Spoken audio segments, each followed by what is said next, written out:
దేవునికి స్తోత్రం. హల్లెలూయా. మన ప్రభు అయిన యేసుక్రీస్తు వారి యొక్క నామములో మీ అందరూ కూడా శుభవందనాలు. ఈ రోజు మనం గమనిస్తా ఉన్నట్లయితే మనము మన యొక్క ప్రభువుని వెంబడిస్తున్నప్పుడు దేవుని ద్వారా మనం తృప్తిని కలిగి ఉండగలుగుతామన్న వాస్తవాన్ని పౌలు గారు మనకి జ్ఞాపకం చేస్తున్నారు. అందుకనే ఫిలిప్పీలు రాసిన పత్రికలో మనం గమనిస్తే 4వ అధ్యాయం ముందు 11వ వచనం దగ్గర నుంచి 13 వచనాల వరకు రాస్తున్నాడు కదా. నాకు పొదువ కలిగినందున నేను ఎలాగూ చెప్పడం లేదు, నేనే స్థితిలో ఉన్నాను ఆ స్థితిలో సంతృప్తి కలిగి ఉండ నేర్చుకుని ఉన్నాను. దీన స్థితిలో ఉండ నెరుగుదును, సంపన్న స్థితిలో ఉండ నెరుగుదును. ప్రతి విషయంలోనూ అన్ని కార్యముల్లోనూ కడుపు నిండి ఉండుటను, ఆకలి కొని ఉండుటకును, సమృద్ధి కలిగి ఉండుటకును, లేమిలో ఉండుటకును నేర్చుకొని ఉన్నాను. నన్ను బలపరచు వాని యందు నేను సమస్తమును చేయగలను. హల్లెలూయా. పౌలు గారు ఇక్కడ ఒక రహస్యాన్ని, ఒక సత్యాన్ని జ్ఞాపకం చేస్తున్నాడు. అదేంటయ్యా అంటే మానవ జీవితంలో తృప్తి కలిగి ఉండాలన్నటువంటి వాస్తవాన్ని చెప్తా వచ్చాడు. మానవునికి తృప్తి అనేది లేదని అనేక పర్యాయాలు నేను జ్ఞాపకం చేశాను. ఎందుకంటే లోకములో ఏది కూడా తృప్తి పొందేది లేదు. ప్రతిదానికి కూడా తృప్తి అనేది తీరక ఇంకా ప్రయత్నం చేస్తూనే ఉన్నట్లుగా లోకంలో మనం గమనిస్తూ ఉంటాము. కానీ దేవుని వాక్యం ద్వారా దేవుడు మనతో, పౌలు గారితో మాట్లాడుతున్నాడు కదా. పౌలు చెప్పినట్లుగా మనము తృప్తిని పొందటానికి నేర్చుకోవాలంటున్నాడు. తృప్తి పొందటం అనేది నేర్చుకోవాలంటే ఎలాగ అవుతుందయ్యా అంటే, ఇక్కడ ఆయన చెప్పినటువంటి ఆయన జీవితాన్ని మనం గమనించినట్లయితే, ఇప్పుడు ఎక్కడున్నాడు పౌలు గారని మనం చూస్తూ ఉంటే ఆయన ఎక్కడున్నాడట? రోమాలో చెరలో ఉన్నాడు. ఆయన రోమాలో చెరసాల్లో ఉన్నాడు. భయంకరమైనటువంటి మరణానికి ఆయన చేరువుగా ఉన్నాడు. అయినప్పటికీ కూడా ఆయన జీవితంలో అనేకమైనటువంటి విషయాలు ఇక్కడ మాట్లాడుతున్నాడు. వాటిలో ముఖ్యమైనది ఏదయ్యా అంటే తృప్తి అని చెప్తున్నాడు. సంతృప్తి. మానవునికి ఎప్పుడు కూడా తృప్తి అనేది ఉండదు. బైబిల్లో మనం గమనిస్తూ ఉంటాం. తృప్తి లేకుండా ఉన్న జీవులు ఉన్నాయి, తృప్తి లేకుండా ఉన్నటువంటి మానవులు ఉన్నారు. కాబట్టి తృప్తి అనేది లేదు. కాబట్టి ఇంకా సంపాదించాలి, ఇంకా పోగేసుకోవాలని అనేకమైనటువంటి అగత్యాలకు పాలవుతూ చివరికి వారే అన్యాయస్తులైపోతున్నటువంటి వారుగా మనం చూస్తూ ఉన్నాం దేశంలో. కానీ ఇక్కడ పౌలు ద్వారా చెప్తున్నాడు కదా, సంతృప్తి కలిగి ఉండటము నేర్చుకొని ఉన్నాను అని చెప్తున్నాడు. సంతృప్తి కలిగి ఉండటం నేర్చుకున్నట. ఏ స్థితిలో మనం సంతృప్తిగా ఉండగలుగుతాము? మానవులంగా మనం అనుకున్నటువంటి దానికంటే ఎక్కువ కలిగి ఉన్నప్పుడు కొద్దిగా తృప్తి పొందుతాం. కానీ ఆ తర్వాత మరలా ఆశ కలుగుతుంది, ఇంకొంచెం పెంచుకోవాలని మరలా ఆశ కలుగుతుంది. కాబట్టి మానవ జీవితంలో తృప్తి అనేది లేదని చెప్తున్నాడు. అయితే దేవుని యొక్క లేఖనాల్లో భక్తులు ఇక్కడ సెలవిచ్చినట్లుగా ఆ తృప్తిని కలిగి ఉండాలంటే ఏ స్థితిలో అయినా సరే తృప్తి కలిగి ఉండాలి. కొంతమందికి ఉన్నప్పుడే తృప్తి కలిగి ఉంటారు. కొంతమందికి వారి యొక్క మనసులో అది కోరిక తీరినప్పుడే తృప్తి కలిగి ఉంటారు. అయితే ఇక్కడ దేవుని లేఖనాలు చెప్తున్నాడు కదా, అన్ని విషయాల్లో నేను తృప్తిని కలిగి ఉండటం నేర్చుకున్నాను. కొదువుగా ఉన్నప్పటికీ, ఆయన దీనస్థితిలో ఉన్నప్పటికీ, సంపన్న స్థితిలో ఉన్నప్పటికీ, ఆకలితో ఉన్నప్పటికీ ఆయన తృప్తిగా ఉండటం అనేది నేర్చుకున్నాను అంటున్నాడు.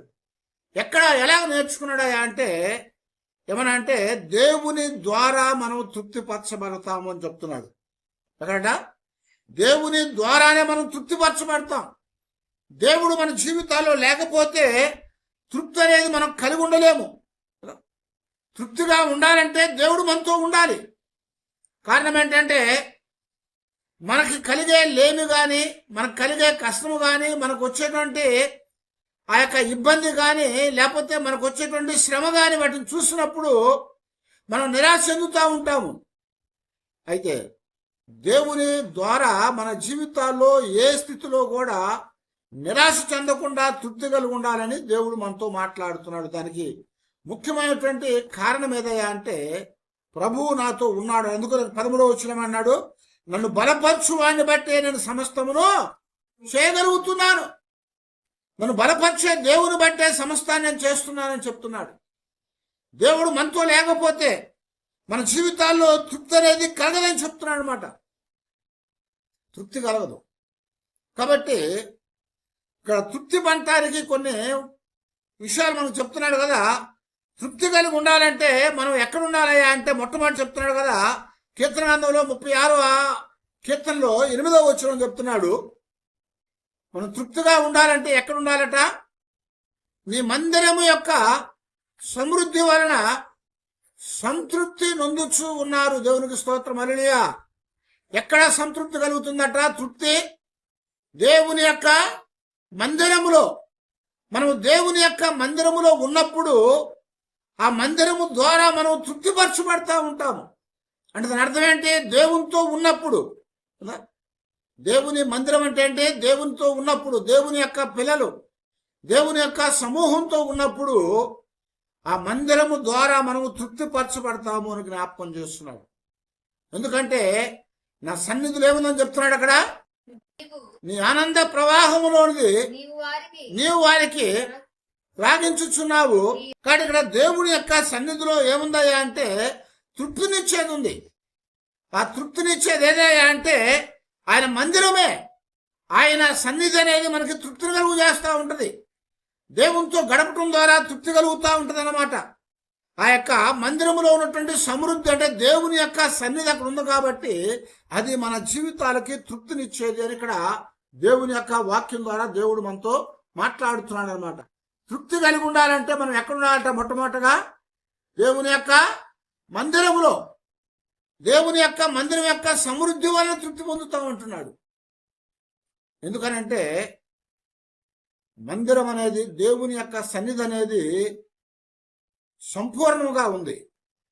అందులో నుంచి మన ప్రతి కొదవలు తీర్చబడతాయి అని చెప్తున్నాడు. అందుకనే ఫిలిప్పీ పత్రికలో ఇక్కడే మనకు 19వ వచనం చెప్తాడు, 4వ అధ్యాయంలోనే. కాగా దేవుడు తన ఐశ్వర్యము చొప్పున యేసు క్రీస్తునందు మహిమలో మీ ప్రతి అవసరమును తీర్చునని చెప్తున్నాడు. దేవుని యొక్క ఐశ్వర్యం చొప్పున దేవుడు మన ప్రతి అవసరాన్ని యేసు క్రీస్తు వారి యొక్క మహిమలో నుంచి తీర్చేవాడుగా ఉన్నాడు అని చెప్తున్నాడు. అది ఎలాంటిదైనా సరే దేవుని యొక్క మందిరములో ఉన్నటువంటి దాని ద్వారా మనం తృప్తి పొందగలుగుతూ ఉంటాము. ఆదిమ సంఘములో మనం గమనించినట్లయితే అక్కడ ఎవరికి కూడా కొదవనేది లేకుండా పోయింది. ఆదిమ సంఘములో కొదవ లేదు, అందరూ కూడా తృప్తి కలిగి ఉన్నారు. ఎందుకంటే లేని వారు ఉన్నారు, అక్కడ ఉన్నవారు ఉన్నారు. అయితే వారు ఏం చేస్తారంటే ఉన్నవారు వారికి కలిగినంతా కూడా అమ్మేసి తీసుకుని వచ్చి అపోస్తుల పాదాల దగ్గర ఉంచారు. అపోస్తుల పాదాల దగ్గర ఉంచినప్పుడు అపోస్తులు ఏం చేశారా అంటే దానిని లేని వారికి ఉన్నవారికి అందరికి కూడా సమానముగా పంచిపెడతా వచ్చారు. ప్రతి వారికి పంచిపెడతా వచ్చారు. కాబట్టి అక్కడ తృప్తిని పొందినట్టుగా దేవుని యొక్క వాక్యం మనకి ఇక్కడ అపోస్తుల కార్యాల్లో మనకు జ్ఞాపకం చేస్తూ ఉంది. కాబట్టి మనము దేవుని పిల్లలంగా తృప్తి పొందాలంటే మొట్టమొదట దేవుని యొక్క మందిరములో ఉండాలి. ఆ మందిరములో ఉన్నప్పుడే తృప్తి అనేది మన జీవితాలకే కలుగుతుందని జ్ఞాపకం చేస్తున్నాడు. ఆ తర్వాత ఏది మనల్ని తృప్తిపరిచేదిగా ఉంటుందా అంటే మనం గమనిస్తే కీర్తన 63వ కీర్తనలో 4-5 వచనాలు చూడండి. నేను మంచం మీద పరుండి నిన్ను జ్ఞాపకము చేసుకొని చుండగా రాత్రి జాముల యందు నిన్ను ధ్యానించినప్పుడు ప్రభువు మెదడు నాకు దొరికినట్లుగా నా ప్రాణము తృప్తి పొందుతా ఉందని చెప్తున్నాడు. తృప్తి అనేది ఎక్కడ కలుగుతుందని చెప్తున్నాడు ఇక్కడ?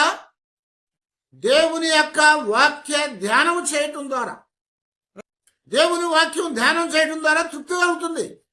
ఎందుకంటే దేవుని వాక్యం అనేది జీవాహారం అని చెప్పాడు. యేసుప్రభువారు ఏమన్నాడు? నేనే జీవాహారాన్ని అని చెప్పాడు. నేనే జీవాహారాన్ని. ఆయన ఎవరంట? ఆదిలో ఉన్నటువంటి వాక్యము, దేవుని దగ్గర ఉన్నటువంటి వాక్యము, దేవుడే ఉన్నటువంటి వాక్యము, ఆయనే కృపాసత్య సంపూర్ణంగా మన మధ్యలో నివాసం చేసిన వాడు. ఆయన చెప్తున్నాడు కదా, నేను జీవాహారమునై ఉన్నాను అని చెప్పాడు. ఆయన జీవాహారమై ఉన్నాడు కనుక ఆ జీవ ఆహారాన్ని మనము భుజించినప్పుడు, ధ్యానం చేసినప్పుడు అది ఎలాగుంటుందని చెప్తున్నాడు? తృప్తిని కలిగించేదిగా ఉంటుంది. దేవుని మాటలు మనం ధ్యానం చేస్తూ ఉంటే అవి మన జీవితాల గట్ట తృప్తిని కలిగిస్తూ ఉంటాయి. ఎంతగా ధ్యానం చేస్తే అంతగా తృప్తినిస్తూ ఉంటాయి. 119వ కీర్తన అంతా కూడా దేవుని వాక్యం గురించి రాస్తున్నాను చెప్పాను. ఆ దేవుని వాక్యం గురించి రాసినటువంటి మాటలు అంటే కదా, నీ వాక్యము నన్ను తృప్తిపరుస్తుంది. దేవుని వాక్యం ఏం చేస్తాట? తృప్తిపరిచేదిగా ఉన్నది అని చెప్తున్నాడు. కాబట్టి దేవుని వాక్యం అనేది మన జీవితాలకి ఎప్పుడు కూడా అది తృప్తినిస్తుంది. దేవుని వాక్యం తృప్తిపరుస్తూ ఉంటుంది. ఎందుకంటే అది జీవవాక్యము, అందులో జీవముంది. అది భుజించిన వాడు ఎవడు కూడా చనిపోడని చెప్తున్నాడు, చనిపోడన్నాడు. కాబట్టి దేవుని యొక్క వాక్యాన్ని ధ్యానం చేసుకోవటం ద్వారా దేవుని మందిరంలోకి వచ్చినప్పుడు దేవుని వాక్యాన్ని మనం ఏం చేయగలుగుతామో ధ్యానం చేయగలుగుతాం. దేవుని వాక్యాన్ని ధ్యానం చేసినప్పుడు దేవుడు ఆ వాక్యం ద్వారా మనల్ని పోషింపు చేసేవాడు. అందుకనే ఇశ్రాయేలుకి దేవుడు ద్వితోపదేశకాండంలో జ్ఞాపకం చేశాడు. అదే మాటలు యేసుప్రభువు కూడా శోధించబడతా ఉన్నప్పుడు చెప్పాడు. ఏమన్నాడు? మనుషుడు రొట్టె వల్ల మాత్రం కాదు కానీ దేవుని యొక్క నోట నుండి వచ్చిన మాట, ప్రతి మాట వల్ల జీవిస్తాడని చెప్పాడు. రొట్టె వల్ల కాదు, కొంతమందికి తినటం ద్వారా తృప్తి కలుగుతూ ఉంటుంది. అయితే తినటం ద్వారా తృప్తి రాదు. ఈ పూట ఎంత తిన్నా కానీ మళ్ళీ సాయంత్రానికి మళ్ళా ఆకలి అవుతుంది, మళ్ళా తినాలని ఆశపడతా ఉంటాం. కానీ దేవుని వాక్యం అనేది మనల్ని తృప్తిపరిచేది అని చెప్తున్నాడు. దేవుని వాక్యం అనేది మనల్ని బలపరిచేది అని చెప్తున్నాడు. ఆ దేవుని యొక్క వాక్యం అనేది మనం ధ్యానం చేయటం ద్వారా మన జీవితాల్లో గొప్ప ఆత్మ సంబంధమైనటువంటి ఆ తృప్తిని మనకి ఇచ్చేదిగా ఉంటుందని జ్ఞాపకం చేస్తున్నాడు. అది మనకి తృప్తిని కలిగిస్తూ ఉంటుంది దేవుని వాక్యం. కాబట్టి దేవుని వాక్యాన్ని ధ్యానం చేయాలి మనం. దేవుని వాక్యం ఎంతగా ధ్యానం చేయగలిగితే అంతగా దేవుని యొక్క వాక్య జీవవాక్యం యొక్క తృప్తిని మనం పొందగలుగుతామని చెప్తా వచ్చాము. కనుకనే మనం ఎల్లప్పుడూ కూడా దేవుని యొక్క వాక్యాన్ని ధ్యానం చేసుకోవాలి. దేవుని వాక్యం ధ్యానం చేయాలి. నీ వాక్యము నేను ధ్యానం చేయగా కొవ్వు మెదడు దొరికినట్లయిందంట. మొదటి కీర్తనలో ఏం చెప్తా వచ్చాడు? యెహోవా ధర్మశాస్త్రమును ఆనందించుచు దివారాత్రమును దాన్ని ధ్యానించువాడు ధన్యుడు అని చెప్తున్నాడు. ధర్మశాస్త్రం ఆనందించాలన్నాడు. ధర్మశాస్త్రం అంటే దేవుని వాక్యము. దేవుని వాక్యాన్ని ధ్యానం చేయాలి. అది ధ్యానం చేసినప్పుడు మన జీవితాల్లో తృప్తి, ఆనందం కలుగుతూ ఉంటుంది. కాబట్టి దేవుని వాక్యాన్ని మనము ధ్యానం చేసుకోవాలి. అందువలన మనము దేవుని యొక్క వాక్యము కొరకు ఆశ కలిగినటువంటి వారంగా మనం ఉండాలి. గమనించినట్లయితే భక్తుడు తను ఉన్నటువంటి ఆ శ్రమలో, బాధలో ఆయన ఏది గుర్తు రావట్లేదు. చెరసాల్లో ఉన్నాడు, ఎన్నో ఇబ్బందులు పడతా ఉన్నాడు.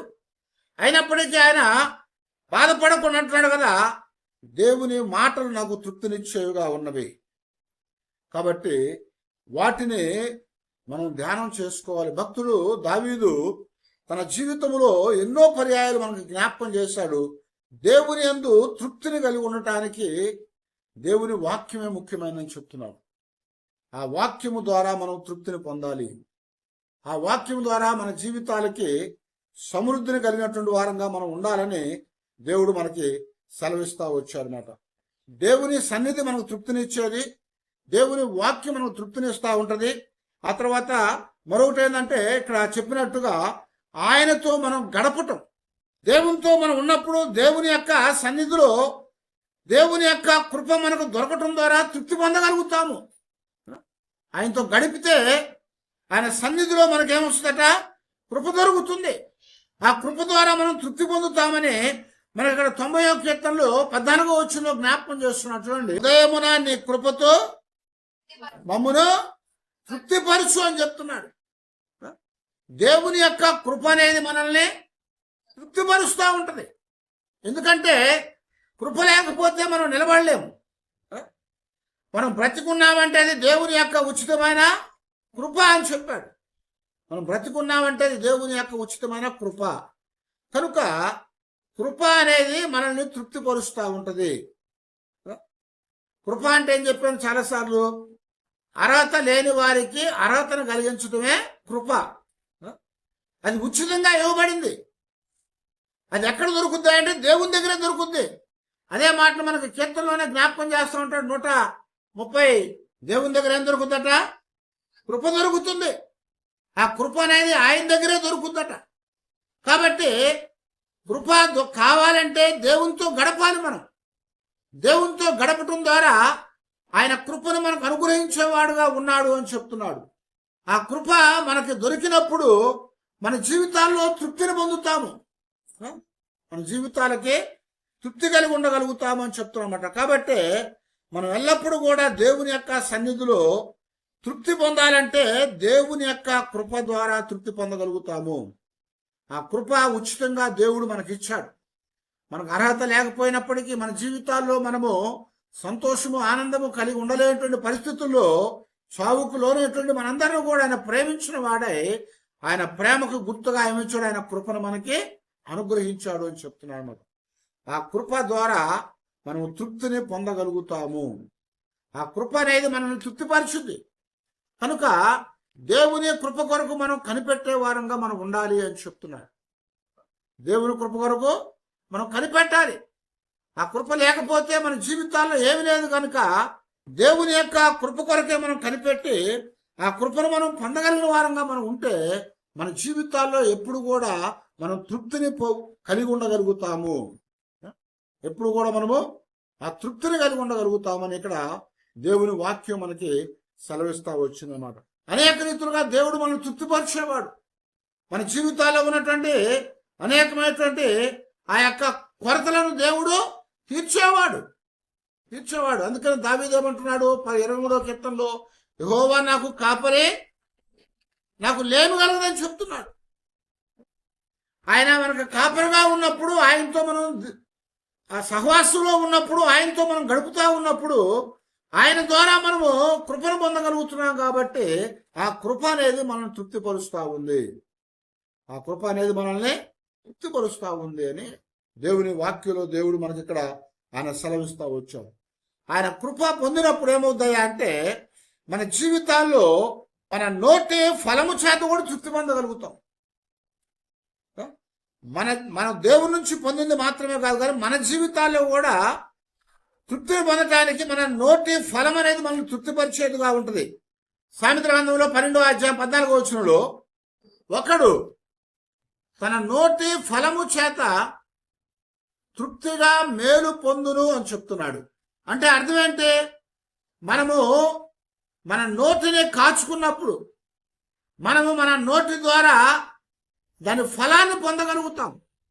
ఎందుకనంటే దేవుని సన్నిధిలో మనం గమనించినప్పుడు 13వ అధ్యాయం 2వ వచనం కూడా చెప్తున్నాడు కదా, నోటి ఫలము చేత మనుషుడు మేలు అనుభవిస్తాడని చెప్తున్నాడు.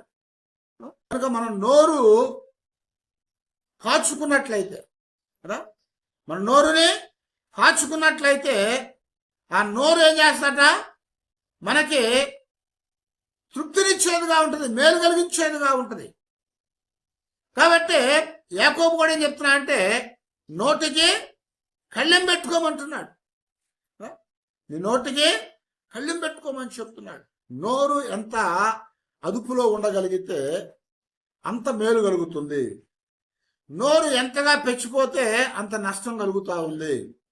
కనుక మనము కూడా తృప్తిని పొందాలంటే మన జీవితాల్లో మన నోటి ఫలము చేత పొందగలుగుతాము.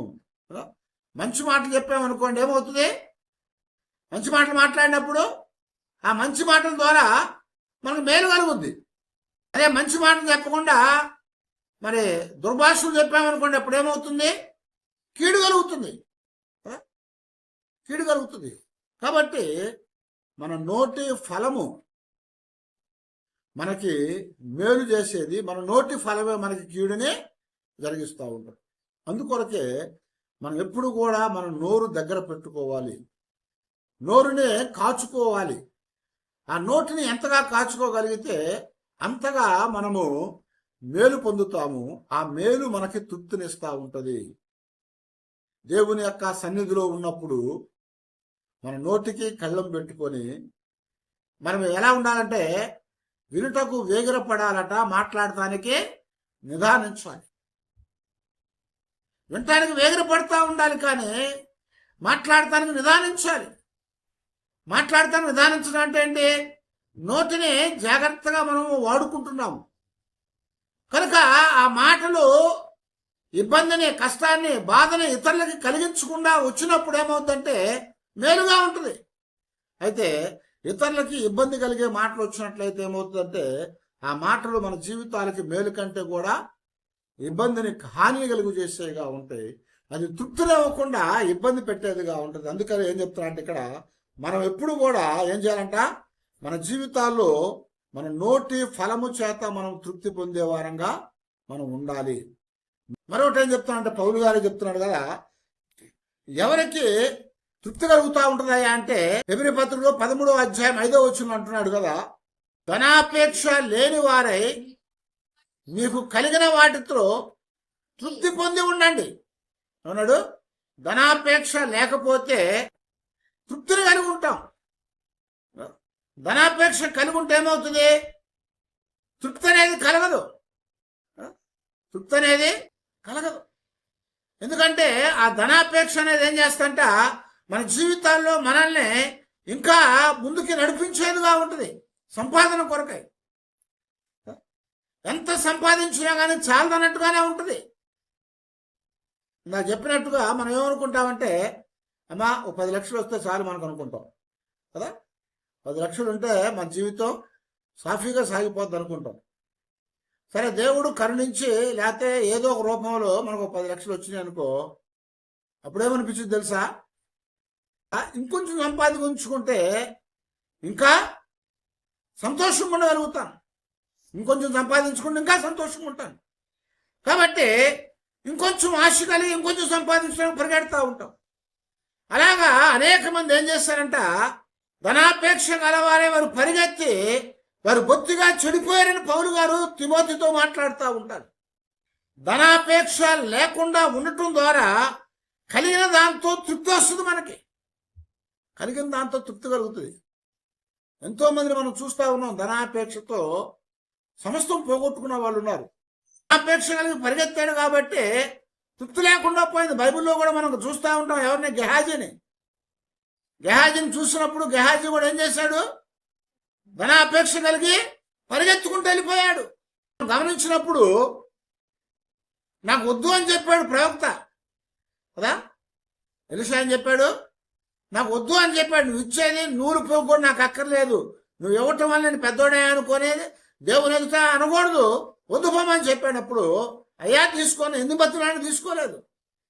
చివరికి సరే ప్రభు అని చెప్పి, అయితే నువ్వు నేను తీసుకోలేదు కాబట్టి కనీసం మీ ఊర్లో ఉన్న మట్టి అని నాకని 2 బస్తాల మట్టి తీసుకొని రథం మీద వెళ్ళిపోతా ఉంటే వెనకాల పరిగెత్తాడు. ధనాపేక్షతో వెనకాల పరిగెత్తాడు. రథం వెనకాల పరిగెత్తుతా ఉంటట రథంలో కూర్చున్నవాడు వెనకాల వచ్చేవాడిని చూశాడట. వెనకాల వచ్చేవాడిని చూశాడు, రథాన్ని ఆపాడు. ఏంటయ్యా అంటే, ఇలా ఇప్పుడే నా సేవకుని మా యజమాని యొక్క ఇంటి దగ్గరికి ప్రవక్తలు వచ్చారు, వాళ్ళకి ఏదైనా ఇవ్వాలనుకున్నాడు కాబట్టి ఏమైనా తీసుకుని రమ్మన్నాడంటే ఆయన బట్టలు ఇచ్చాడు కదా, వస్త్రాలు ఇచ్చాడు, వెండి ఇచ్చాడు, బంగారం ఇచ్చాడు. అవి తీసుకొని ఇంటికి వెళ్ళి దాచిపెట్టుకొని వచ్చాడట. ఆయన వస్తా ఉంటే దేవుని ఆత్మ ఎలీషా ద్వారా మాట్లాడుతూ ఉంది, గెహాజీ నువ్వు ఎక్కడికి వెళ్ళావు? నేను ఎక్కడికి వెళ్ళాను, ఇక్కడే ఉన్నా అంటున్నాడు. నువ్వు రథం వెనకాల పరిగెడతా ఉంటే నా ఆత్మ నీతో పాటు రాలేదా? ఇది తోటలు, ధనాన్ని, బంగారాన్ని సంపాదించుకోవడానికి సమయమా? ఏ కుష్టి అయితే పోగొట్టుకొని సంతోషంగా తృప్తిగా వెళ్తున్నాడో ఆ నయమాను విడిచిపెట్టిన కుష్టుని జీవితాంతం నీ కుటుంబానికి వచ్చిందని చెప్పాడు. తృప్తి అనేది లేకుండా ఇప్పుడు ఏమైంది? బాధ వచ్చేసింది, రోగం వచ్చేసింది. ధనాపేక్ష లేకుండా ఉన్నట్లయితే దేవుని సన్నిధిలో తృప్తిగా ఉంటాం. అందుకని దేవుని వాక్యంలో చక్కటి మాట రాస్తూ ఉంటాడు, విస్తారమైన ధనము కలిగిన భక్తిహీనుల కంటే యెహోవా యందు భయభక్తులు కలిగి కొంచెం కలిగి ఉన్నట అది మేలు. ఎంతో ఉంటున్నా ఉపయోగం లేదు, కానీ కొంచెం కలిగినప్పటికీ మనం తృప్తి కలిగి ఉండేట్లుగా ఉండాలంటే ధనాపేక్ష అనేది తీసివేయాలి. అందుకనే పౌలు ఏం చెప్తున్నాడు తిమోతి రాసిన పత్రికలో, ధనాపేక్ష సమస్త కీడులకు మూలం. అది సమస్త కీడులకు మూలం అని చెప్తున్నాడు. కాబట్టి దాని వెనకాల మనం పరిగెడితే అది మనకంటే ముందు పరిగెడతా ఉంటుంది. అందుకని యేసుప్రభువు వారు మత్తయి సువార్తలో 6వ అధ్యాయంలో చెప్తాడు, మీరు మొట్టమొదట దేవుని రాజ్యాన్ని నీతినే వెతకండి, అప్పుడు సమస్తం కూడా మీకు అనుగ్రహించబడతాయి అని చెప్పారు. కాబట్టి ధనాపేక్ష లేకుండా మనం ఉన్నట్లయితే మన జీవితాల్లో తృప్తిని కలిగి ఉండగలుగుతాము అని చెప్తున్నాడు అన్నమాట. మరొకటి చెప్తున్నాడు కదా, మరి నిర్దోషముగా మనం జీవించడం ద్వారా తృప్తిని కలిగి ఉంటామంటున్నాడు. కీర్తనలోనే 37వ కీర్తనలో 18-19 వచ్చిన చూడండి. నిర్దోషుల చర్యలను యెహోవా గుర్తించుచున్నారు, వారి స్వాస్థ్యము సదాకాలము నిలుచును, ఆపత్కాలమందు వారు సిగ్గునందరు, కరువు దినములలో వారు తృప్తి పొందలేరు అని చెప్తున్నాం. ఎవరు తృప్తి పొందుతారట? నిర్దోషముగా ఉన్నవాళ్ళు. నిర్దోషముగా ఉన్న వాళ్ళకి దేవుడు కరువు దినాల్లో కూడా తృప్తినిచ్చేవాడుగా ఉన్నాడు. ఆ నిర్దోషత్వం అనేది వారి జీవితాల్లో తృప్తిని కలిగించింది. అందుకే మనం చూసినప్పుడు మరి ఆ వెధవరాల దగ్గరకు వచ్చినప్పుడు కూడా ఏమైంది, ఇంకా కరువు దినాల్లో ఏలియా కాలంలో 3.5 సంవత్సరాలు ఆ వెధవరాలు తృప్తిపరచబడింది. ఎలా తృప్తిపరచబడింది? అమ్మా నువ్వు వెళ్ళి కట్లేరుకుంటా ఉన్నటువంటి ఆ వెధవరాల దగ్గరకు వచ్చి ఏం చెప్పాడు, నువ్వు వెళ్ళి ఒక అప్పాన్ని తీసుకొని రమ్మన్నాడు నాకు. ఏలియా ఏం చెప్పాడు, నువ్వు వెళ్ళి ఒక అప్పం తీసుకొని రా నాకు మొట్టమొదట అని చెప్పినప్పుడు ఆమె అంది కదా, అయ్యా కొంచెం పిండి ఉంది కొంచెం నూనె ఉంది అయ్యా అంది. అయినా సరే నువ్వు వెళ్ళి ఒక అప్పం తీసుకున్నాం కానీ ఆమె కొనుక్కొని లేదని వెళ్ళిపోలేదు, లేకపోతే సరే అని చెప్పి మానుకోలేదు. ఏం చేసింది ఆమె? ఇంటికి వెళ్ళి ఆ పిండిని తీసి మొట్టమొదటి ఒక అప్పం చేసింది. ఆ అప్పాన్ని తీసుకుని వచ్చి ప్రవక్తకి ఇచ్చింది. అప్పుడు ఆయన చెప్పాడు, నువ్వు సరే నువ్వు ఇప్పుడు ఇంటికి వెళ్ళి కట్లేరుకుంటా ఉంది కదా, నువ్వు కట్లేరుకొని ఇంటికి వెళ్ళి నువ్వు అప్పాన్ని వేసుకొని తినిపోమని చెప్పాడు. మనమైతే ఏమనుకుంటాను, ఇంకేముంది అక్కడ, ఉన్నది నీకే ఇచ్చే కదా, ఏముంది అక్కడ, సట్టి దుడిచినా కానీ ఏం రాదనుకుంటాము కదా. కానీ ఆమె అలా అనుకుందా? అలా అనుకోలే. ఏమనుకుంది? ప్రవక్త అడిగాడు ఇచ్చాను అంతే. ఆమె మనస్సులో నిర్దోషంగా ఉంది కనుక ఆ ఇంటికి వెళ్ళినాక ఏమైంది, ఆ పిండి తీసింది, కొంచెం పిండి కదా వచ్చింది, ఆ నూనె వచ్చింది.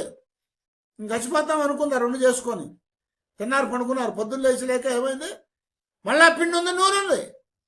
అలాగే 3.5 సంవత్సరాలు కరువు దినాల్లో ఆమె తృప్తిపరచబడింది. ఎందుకో తెలుసా?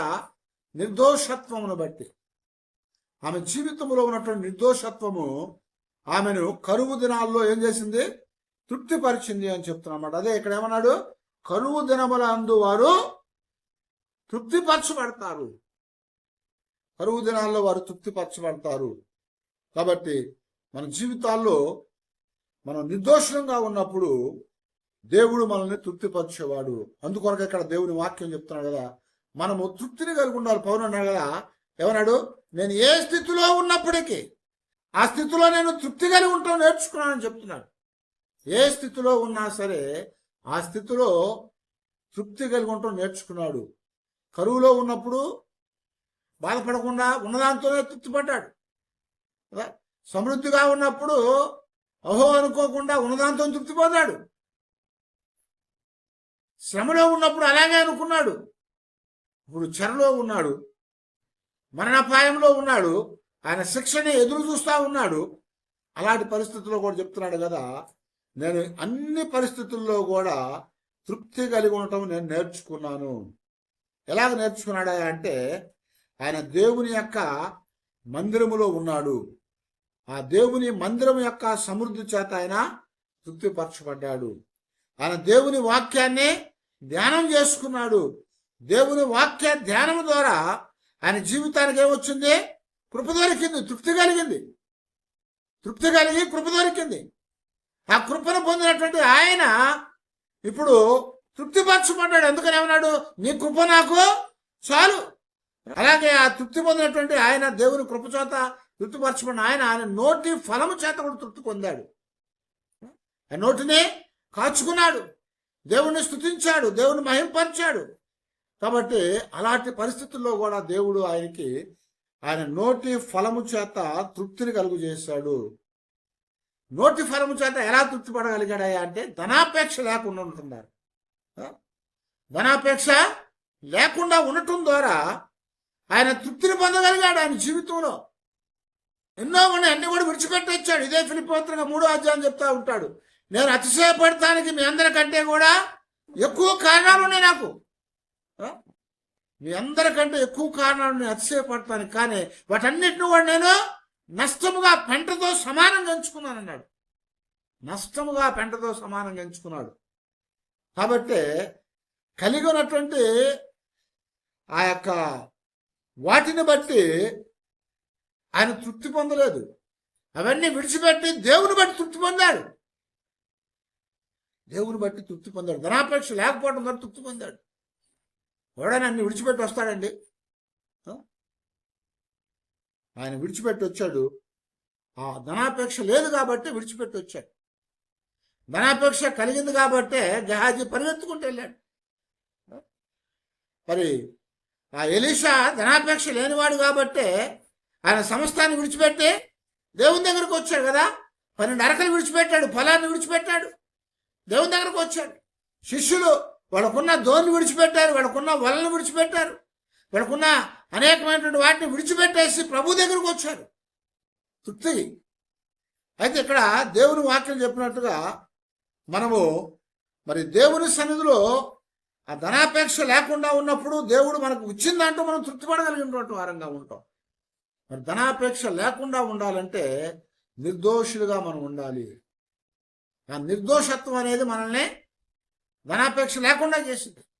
దేవుని వాక్యం చెప్తున్నాడు కదా, మన జీవితాల్లో మనము మరి దేవుని చేత తృప్తిపరచబడతాము. దేవుని పిల్లలంగా మనం తృప్తిని కలిగి ఉండాలని దేవుడు కోరుతా ఉన్నాడు. పౌలు చెప్పినట్టుగా అన్ని విషయాల్లో మనం తృప్తి పడే వారంగా ఉండాలి. లేమిలో ఉన్నప్పుడు తృప్తి పడాలి, కలిమిలో ఉన్నప్పుడు తృప్తి పడాలి, సంపన్న స్థితిలో కూడా మనం తృప్తి పడాలి, బాధల్లో ఉన్నప్పుడు తృప్తి పడాలి, మరి సంతోషంగా ఉన్నప్పుడు మనం తృప్తి పడాలి. ఆయన చెరసాల్లో ఉన్నప్పుడు ఏం చేశాడు? ఏడ్చాడా? ఏడవలా.